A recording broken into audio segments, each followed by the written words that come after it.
Title देखकर अगर आपने इस वीडियो पे क्लिक किया है तो मैं आपको बता दूं कि आपको इस शो में इसके अलावा भी बहुत कुछ एक्सप्लोर करने का मौका मिलेगा। सो बेसिकली आप अपने मोबाइल, लैपटॉप या फिर टैबलेट को लेकर साथ में चलें और शोर शराबे से बिल्कुल दूर हो जाएं और तैयार हो जाएं आज हमारे अनलिमिटेड ज्ञान के लिए। ओहो, सो सबसे पहले हम जानेंगे कि आज के शो में आपको क्या कुछ मिलने वाला है।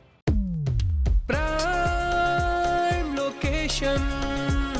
आज का हमारा वायरल सवाल हमें लेकर चलेगा कमर्शियल लैंड इन्वेस्टमेंट की ओर। और साथ ही साथ आज हम रियल एस्टेट की डिक्शनरी से खोज के निकालने वाले हैं आवास योजना या फिर हाउसिंग स्कीम का मतलब। और कहते हैं कि अगर आपकी जो हाउसिंग ईएमआई है वो अगर आपकी इनकम की 40% से कम है तो आप किसी भी घर को अफोर्ड कर सकते हैं। ये सच है या फिर मिथ? आगे बढ़ते हुए हम देखेंगे कि भाई अगर मान लीजिए आपने अपने बिल्डर से प्रॉपर्टी खरीदी तो उसने आपसे जीएसटी चार्ज किया, लेकिन अगर आपके फ्रेंड ने बिल्डर से प्रॉपर्टी खरीदी तो उसने उसमें जीएसटी चार्ज नहीं किया, कहीं बिल्डर्स आपको फूल तो नहीं बना रहे? जानेंगे हम अपने फुल प्रूफ स्टोरी में। लेकिन सबसे पहले क्या कहती है हमारी real estate updates in a short while.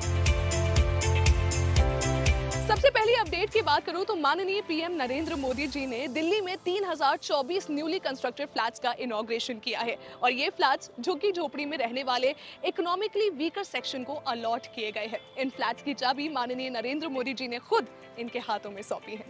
Update number 2 की बात करें तो कोलकाता सिविक बॉडी ने इन फेस्टिव सीजन में बहुत सारे कंस्ट्रक्शन, बहुत सारी बिल्डिंग्स को डिमोलिश करने की बात की है, क्योंकि ये सारी बिल्डिंग्स, ये सारे कंस्ट्रक्शंस फेस्टिव सीजन में बढ़ती हुई सेल्स को देखकर बिना किसी नॉर्म को फॉलो किए बनाए गए थे। तीसरी अपडेट की बात करूं तो दिल्ली में पोल्यूशन की वजह से कंस्ट्रक्शन पर बैन लगने की वजह से दिल्ली सीएम अरविंद केजरीवाल जी ने कहा है कि ऐसे 10 लाख कंस्ट्रक्शन वर्कर्स को राहत मिलनी चाहिए और उसके लिए उन्हें 5-5 हजार रुपए प्रोवाइड किए जाए। There is a saying, judge a man by his question। तो आज यहाँ पर हम पारस को जज करने वाले उनके सवाल के साथ, क्योंकि समय हो चुका है वायरल सवाल का। वायरल सवाल। मेरा नाम पारस है, मैं दिल्ली से हूँ। मैंने रहने के लिए घर तो खरीद लिया है, पर अब रियल एस्टेट में इन्वेस्टमेंट के लिए ऑप्शन देख रहा हूँ। तो मैं ये जानना चाहता हूँ कि कमर्शियल लैंड में इन्वेस्टमेंट का आइडिया कैसा है। क्लियरली पारस के सवाल ने हमें बता दिया है हाउ इंटेलिजेंट ही इज। और अब इस सवाल का जवाब देने के लिए मास्टर्स इंफ्रा के डायरेक्टर निखिल आनंद सर को मैं इनवाइट करना चाहूंगी on our show prime location. Sir, over to you.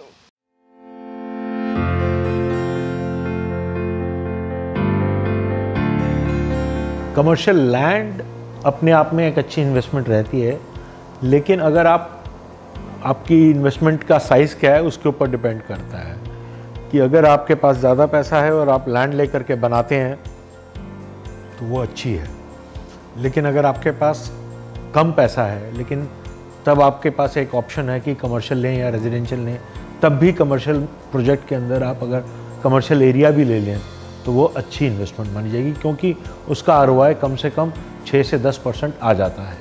Residential land का आपको आरओआई 2 से 3% मिलता है। ये ऑल ओवर इंडिया या ऑल ओवर वर्ल्ड यही रहता है, तो इसलिए कमर्शियल की इन्वेस्टमेंट रेजिडेंशियल से बेटर रहती है। जैसा कि वैभव ने पहले कहा था कि सवाल सुनने के बाद पता चलता है कि इंसान की इंटेलिजेंस क्या है, इसी तरीके से हमारे एक्सपर्ट का जवाब सुनने के बाद क्लियरली पता चला है कि इनकी इंटेलिजेंस तो बहुत ही और साथ ही साथ मैच्योरिटी भी है। वेल सेड सोना, लाइक ट्रूली। वैसे आप लोगों के अगर कोई सवाल हैं तो इस शो में वो भी कंसीडर किए जाते हैं। आपको बस भेजना है हमारे व्हाट्सएप नंबर पर 9506 104 104। हमने ना आवास योजना के बारे में कई बार सुना है, बट एग्जैक्टली ये होता क्या है आपको पता है? देखिए, इसके बारे में हमने सुना है, बट हमारी जो रियल एस्टेट की डिक्शनरी है वो क्या कहती है इसके ऊपर, लेट्स एक्सप्लोर इट।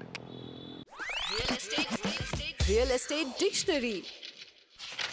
हमारे रियल एस्टेट की डिक्शनरी के हिसाब से आवास योजना एक ऐसी स्कीम है जिसमें state housing development agencies time to time announce और इम्प्लीमेंट करते रहते हैं, जिसमें जो रेजिडेंशियल फ्लैट्स होते हैं या फिर प्लॉट्स होते हैं वो जनरल पब्लिक को अलॉट किए जाते हैं। देखिए, लेकिन अगर आप इसके अलॉटमेंट की बात करेंगे ना तो यहाँ पर ये अलॉटमेंट होता है लकी ड्रॉ सिस्टम पर, राइट।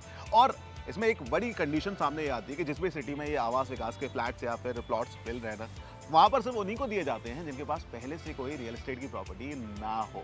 अब देखने वाली चीज़ ये भी है कि इनकी जो प्राइजेस होते हैं ना, आवास विकास की जो प्रॉपर्टीज़ के प्राइजेस होते हैं वो मार्केट रेट से काफ़ी कम होते हैं, इसलिए ज़्यादा लोग अप्लाई करते हैं। और आप नंबर ऑफ प्रॉपर्टीज़ देखेंगे तो वो कम होती है, यानी कि आपको जो फ्लैट या फिर प्लॉट मिलने के चांसेस है ना वो आपकी किस्मत के ऊपर बड़ा डिपेंड करते हैं। देखिए, कई सारे रियल एस्टेट एक्सपर्ट्स का ये मानना है कि अगर आप कोई प्रॉपर्टी खरीदना चाहते हैं तो आपको ये 40% का रूल ना फॉलो करना चाहिए।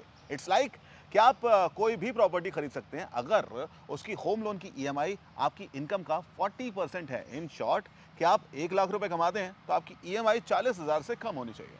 एब्सोल्युटली। अब ये जो कैलकुलेशन है ये सच है या फिर मिथ है, ये हम जानेंगे अपने मिथ बस्टर में। Myth buster. देखिए, एक्सपर्ट ने जो ये रूल बनाया ना, इसके पीछे कई सारी चीजों को कंसीडर किया है। सबसे पहली चीज ये है कि अगर आपका 40% इनकम ईएमआईज में चला जाता है तो आपको घर खर्च के लिए एटलीस्ट 60% आपकी इनकम चाहिए होती है। तो बेसिकली यहाँ पर family to family, person to person vary भी करता है कि आपका जो मंथली इनकम का एक्सपेंस है वो कितना होता है। एब्सोल्युटली। अब ना इस चीज़ को एक एग्जाम्पल के तौर पे समझने की कोशिश करते हैं।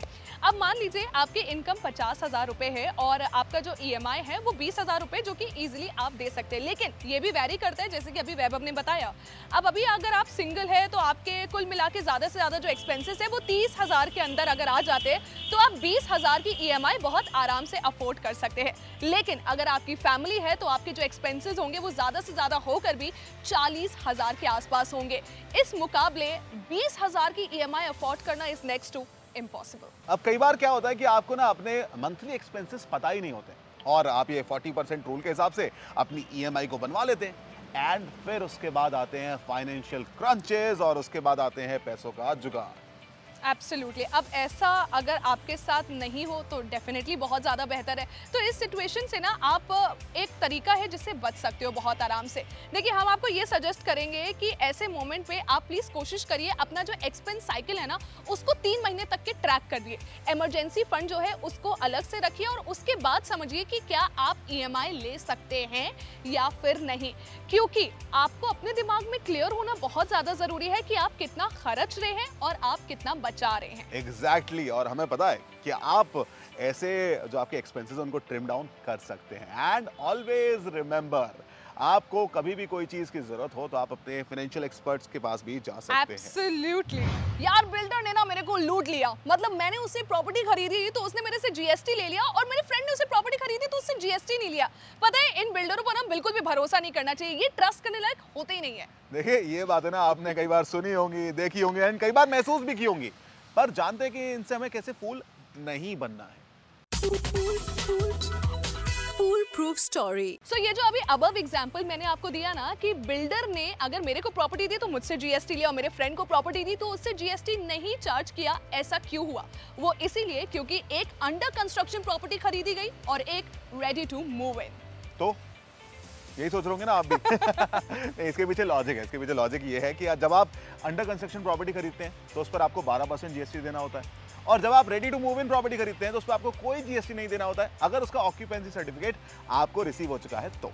इन शॉर्ट, नॉर्मल हाउसिंग के ऊपर आप कह सकते हैं 5% GST without input tax, affordable housing के ऊपर 1% GST without input tax and commercial property पर 12% जीएसटी विद इनपुट टैक्स आपको देना पड़ता है। तो मैं आपसे बस इतना ही कहूंगा, देखिए कि अलग अलग हाउसिंग प्रॉपर्टी के लिए आपको अलग अलग टैक्सेस देने होते हैं और लेकिन ready to move in property के लिए आपको कोई भी जीएसटी नहीं पे करना होता है। तो ज्यादा चिंता में मत आइए, ये प्राइम लोकेशन शो देखिए क्योंकि यहाँ पर आपके मोस्ट ऑफ द सवालों के जवाब मिलते हैं। तो अगले एपिसोड में मिलेंगे एक नए सवाल के साथ, कुछ नई इंटरेस्टिंग चीजों के साथ। मेरा नाम है वैभव, साथ में सोना। ये शो अच्छा लगा हो तो जरूर लाइक करें, शेयर करें एंड सब्सक्राइब करें। Prime location.